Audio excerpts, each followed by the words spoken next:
Sejam bem-vindos a mais uma palestra virtual do Célia. Que todos nós estejamos conectados com a espiritualidade do nosso Mestre Jesus para mais esse entendimento da passagem do Evangelho segundo o Espiritismo. Meu nome é Solange, eu faço parte do grupo de palestrante do Centro Espírita Luz e Esperança São Francisco de Assis, o nosso querido Célia.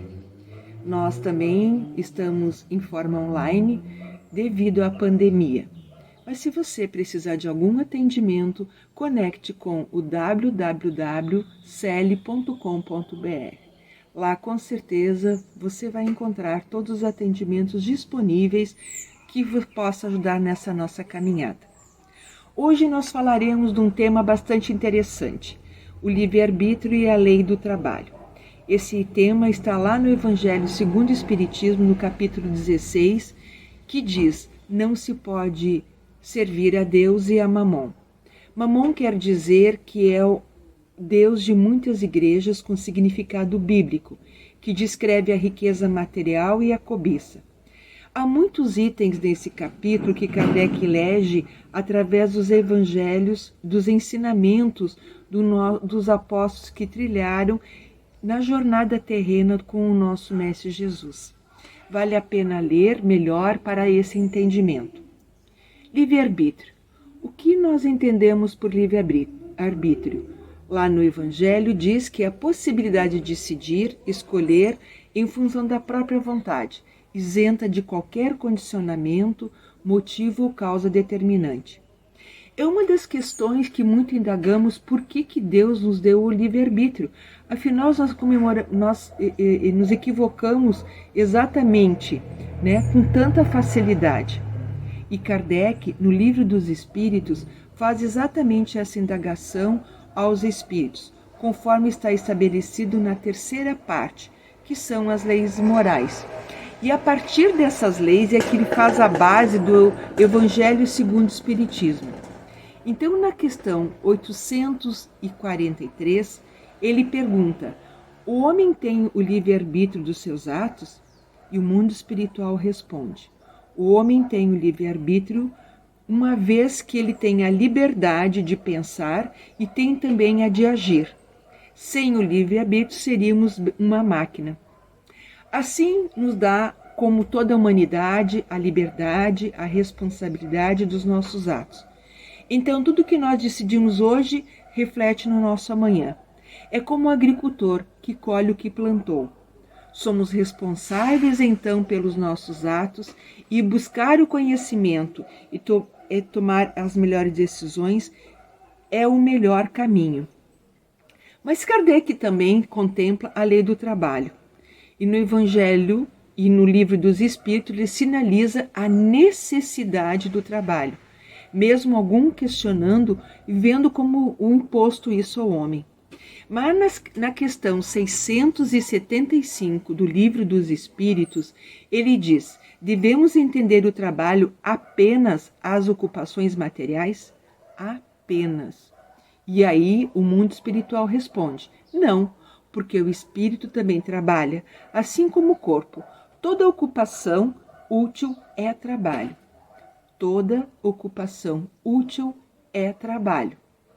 E para quem já leu o Nosso Lar ou assistiu o livro Nosso Lar, ele contempla nessa passagem desse filme algumas questões bem importantes relativas ao trabalho. Quando André Luiz ele busca o entendimento juntamente com Gaudêncio para poder ver a evolução dele no mundo espiritual.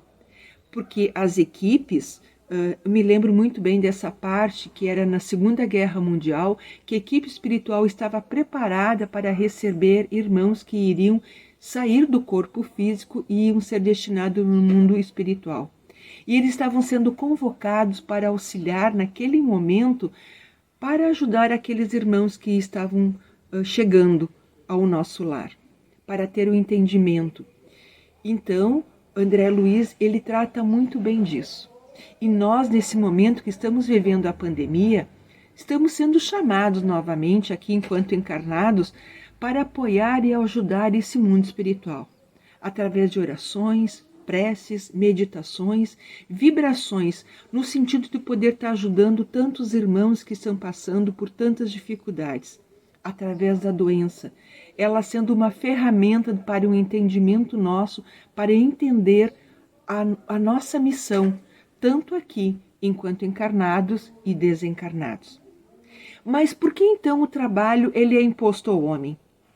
O trabalho é a consequência da natureza corpórea do homem. O homem, no seu corpo físico, precisa ser sustentado. E essa sustentação é obtida através do trabalho. É uma expiação e, ao mesmo tempo, é um meio de aperfeiçoamento da nossa inteligência. Sendo assim, se o homem não trabalhasse, ele permaneceria na infância intelectual. E é uma passagem nesse capítulo 16 que aborda muito bem esses temas que nós estamos trabalhando aqui, que faz todo sentido. Que é a parábola dos talentos. Conta que um senhor, ele necessitava viajar e ele tinha alguns bens, alguns recursos. E ele chamou então 3 servos, como diz no próprio texto, e para cada um deles entregou alguns talentos que ele necessitavam conforme a sua capacidade de cada um, conforme a sua competência. Então, para um deles recebeu 5 talentos, o outro recebeu 2 e um outro terceiro recebeu apenas 1. Aquele que recebeu 5, ele trabalhou, labutou, conseguiu com aqueles recursos obtidos pelo seu senhor dado e conseguiu transformar em 10. Aquele que recebeu 2, ele transformou em 4. E aquele que recebeu 1, ele enterrou. Talentos, naquilo significa recursos ao nível material, tanto mental quanto espiritual, que são, na verdade, acessórios para o que estamos aqui com os nossos talentos, foram oferecidos como empréstimos, E em cada encarnação nós vamos aperfeiçoando o nosso melhor. Mas qual o sentido então dessa parábola? Que eu não terminei ainda, mas que tem mais em algumas sequências dela. Primeiro, essa parábola nos traz que nós estamos aqui de passagem, que tudo aqui é temporário, que nós não vamos levar nada. Como diz alguns, que o caixão não tem gaveta.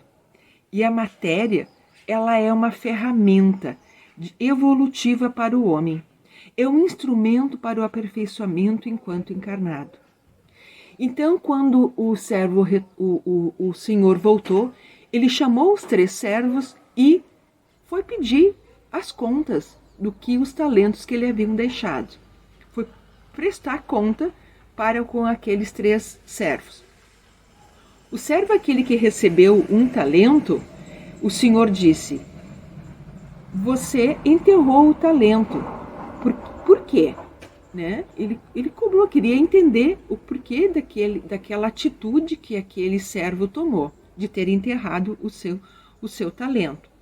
Aí ele disse assim: sabendo da sua exigência, que colhe aonde não semeou, por isso com medo escondi o talento que me deu. Devolvo agora o que lhe pertence. E aí lhe responde o Senhor: servo mau e preguiçoso, sabia que eu era exigente e tomou tal atitude.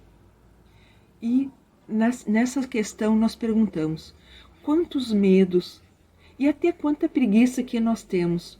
Nós enterramos ou não desenvolvemos os nossos talentos em decorrência disto, do medo. Aí ficamos paralisados.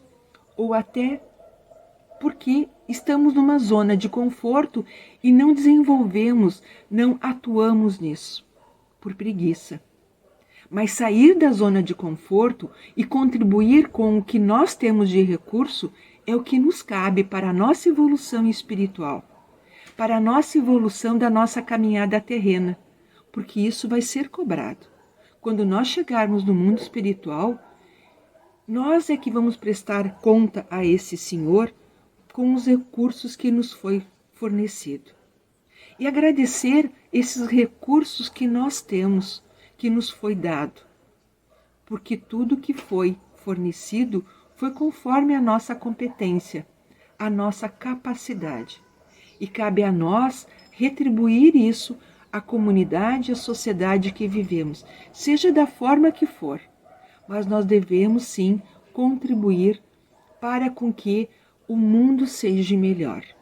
Principalmente no momento que nós vivemos de forma isolada, e que essa nossa contribuição seja sim de forma plena para com todos e para conosco.